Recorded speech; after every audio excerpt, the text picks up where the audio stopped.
What's up, everybody? In today's episode, we are going to talk about the situation that happened between Bubba Wallace and Kyle Larson. We're going to talk about what Gene Haas had to say about his current driver lineup, and we're going to break down everything that happened at Las Vegas Motor Speedway.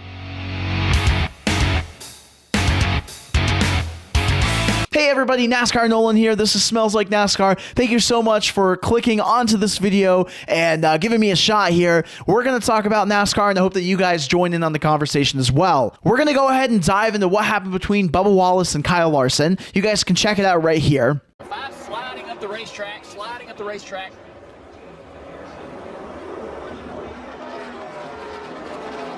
Bubba just feels like that the five didn't give him much room as he would have liked to come off of that corner. It just looks like to me Bubba hangs a left to retaliate, and I got a problem with that. You're going as fast as they're going, and you hang a guy in the right rear quarter pound. That is exceptionally dangerous. That's racing right there. Larson's fault for sure. That right there is not acceptable. Takes out Christopher Bell. That's exceptionally dangerous move. The shot the five takes to the driver's door on the front straightaway is vicious. I mean, it's a hit. Yeah, I just can't. I just can't. That's not right. I mean, Kyle Larson clearly messed up and got Bubba in the wall. That's on Larson, but a retaliation in the right rear quarter panel on a 1.5 mile racetrack, that is exceptionally dangerous. Bubba has every right to be mad the fact that Larson put him in a situation that made him bounce into the wall coming off of turn 4, right? There was just absolutely no room, and Bubba made the decision not to lift, but Kyle Larson put him in a pretty crappy situation, which put Bubba in the wall. Where things went south is when Bubba decided to hook Kyle Larson in the right rear, which then proceeded to take out Christopher Bell, who was a playoff driver who was running 4th at the time, and then Bubba decides to just pour fuel on the fire, get out of the car, and just start pushing Kyle Larson.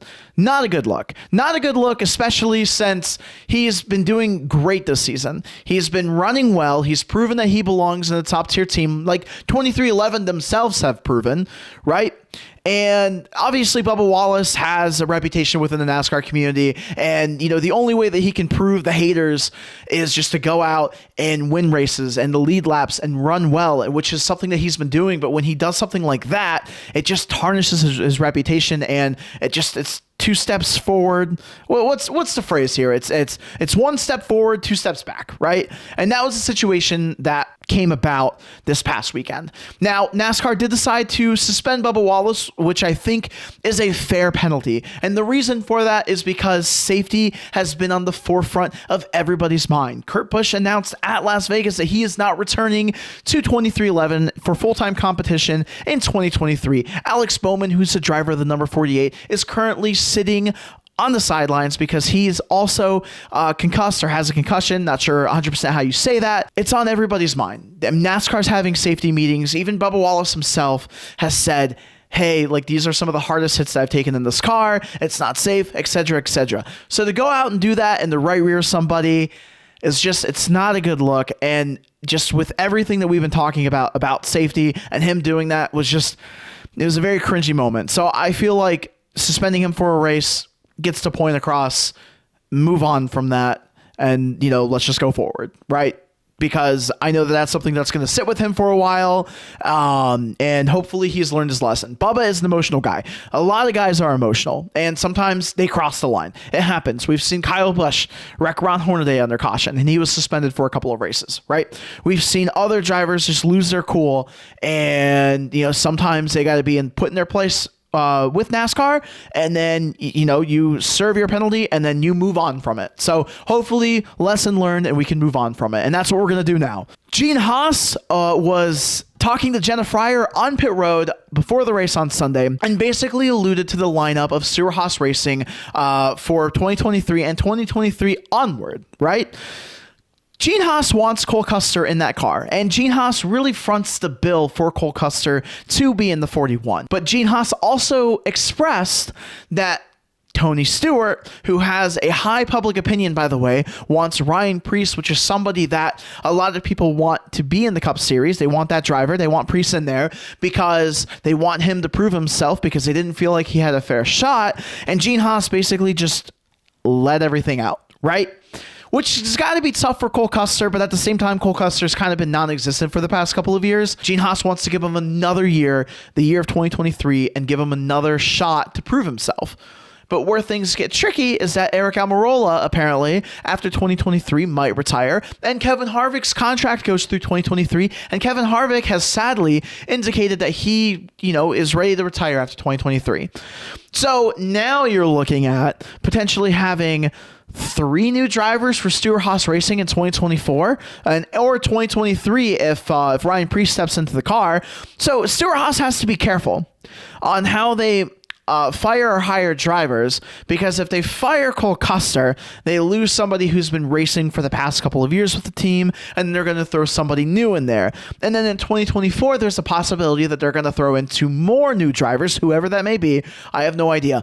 So do you want to run a 4-car team with 3 basically brand new drivers and Chase Briscoe, which is also a somewhat new driver? You got to be careful with that, but let me know in the comments down below, what are your guys' thoughts on Gene Haas? Do you think Cole Custer should get another year? Do you think that Ryan Preece should get a fair shot? I think Stewart-Haas Racing should wait and see with Cole Custer in 2023. I think that he should be in the team because I think that Ryan Preece will have a shot in either the 4 or the 10 in 2024. So that's my opinion, but I want to hear from you guys down below. Now we're going to talk about Las Vegas Motor Speedway, and we're going to break down everything that happened. So obviously we talked about the Larson versus Bubba. We're not going to rehash that. That's already been discussed. We saw Kyle Busch spin early on in the race. We saw him lose a tire, which ended up leading to a 3-race suspension for Ben Peshore and the Jackman as well. I forgot his name. My apologies. But they are suspended for 3 races, and that is actually going to be the last time that they're ever going to work with Kyle Busch, as Kyle Busch is moving on to Richard Childress Racing in 2023. But Kyle Busch rallies on and finishes 3rd, all right, which is super cool. Really good to see, because he's literally in his last races with M&M's and the 18 and Joe Gibbs Racing, so we want to see him go out on a high note. Ryan Blaney crashes and costs him the win, as he was pretty much the fastest car, right? And Ryan Blaney afterwards, he indicated that it was him losing the car, not a flat tire, not a broken part. It was him just driving really hard. The car was on rails, and he ended up wrecking. That's something that obviously is super disappointing, because I chose Ryan Blaney to win the race. He is yet to win a race, and guys, we have the round of 4 on the line. Thankfully, Homestead Miami is coming up, same tire compound, maybe not necessarily the same style of racetrack, but I expect Ryan Blaney to do very, very well next weekend. Chase Briscoe, which is the guy who I feel like has absolutely bullshitted his way through the playoffs entirely. He's a guy that rolls off the truck and just absolutely runs horrible, and then his crew chief just makes a great call, puts him in a great strategy, and then end up finishing very, very well. So at one point, he was running in the mid-20s, right? He was the last playoffs driver in the racetrack, and he ended up finishing 4th and is only 9 points outside of the cut line. What a great day for that 14 car, given the circumstances. They had a shitty car. They were able to make it run up in the front at the end of the race where it matters. They did not collect stage points, unfortunately, but hey, they basically saved themselves a mulligan, and they're within reach of potentially putting their way into the round of 4. Ross Chastain showed muscle by finishing 2nd. He would have won the race if it wasn't for Joey Logano. Spoiler alert, Joey Logano won the race, but if Joey didn't have fresher tires, Ross Chastain would have been your winner. Both Ross and Trackhouse, those guys have been, Ross and Daniel Suarez, Trackhouse as an organization has been showing up during the playoffs. Daniel Suarez obviously had power steerings last round, and which is essentially what eliminated him, but those guys brought pieces to Las Vegas. So again, with the Ryan Blaney situation where I said he's going to do well, I expect the Trackhouse cars to do well. Chase Elliott was essentially non-existent during the playoffs, which I thought was very interesting. He had such a points cushion to where he could be non-existent, but he could be non-existent in the top 5 or top 10.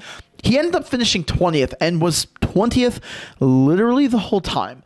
So he had a great points lead. He was number 1, but he is only plus 17 above the cut line now, which is essentially cut his lead in half. So he needs to show up to Homestead Miami, get some stage points, finish in the top 10. He should be fine, but if he has another result, like what we just saw, that's going to be a huge problem for that team, and it's going to be an uphill battle in Martinsville. Everybody and their mother had Chase Elliott in the round of 4. So if they don't point their way in, that's going to be a huge morale crusher to that team because they worked so hard. They've run so well this season. But I'm not going to harp on that because we still have 2 races, and technically Chase Elliott is in, but there is a little bit of concern there. Not going to lie. Last but not least, Joey Logano ends up taking the checkered flag. He wins and ends up in the round of 4. So I have 1 of 4 in the round of 4 that I picked earlier. Well, last week, I should say. I have 1 of the 4 for my picks that I picked last week, which is extremely exciting. I knew Joey Logano was going to do it. He was on the fence for some people, but I was like, yeah, Joey's going to make his way in there. And he did. So overall, I would rate this race like a 9 out of 10. If it wasn't for the Bubba Kyle thing, I probably would have rated it a 10 out of 10. But the race was fun. The tire fall off, 1 to 2 seconds, right? Perfect. Lots of different leaders. Multi-groove racing. The next-gen car put on an excellent performance. We needed a somewhat normal race to kind of forget all the troubles that we've had for the past couple of months. And that is something that happened, which made my heart very happy. I expect to see that in Homestead, Miami. I expect an amazing race. We'll talk about that more in another video. So I just want to thank everybody for watching. If you enjoy this type of content, please hit the subscribe button, like, comment down below. I want to hear from you guys. And remember, go fast and turn left.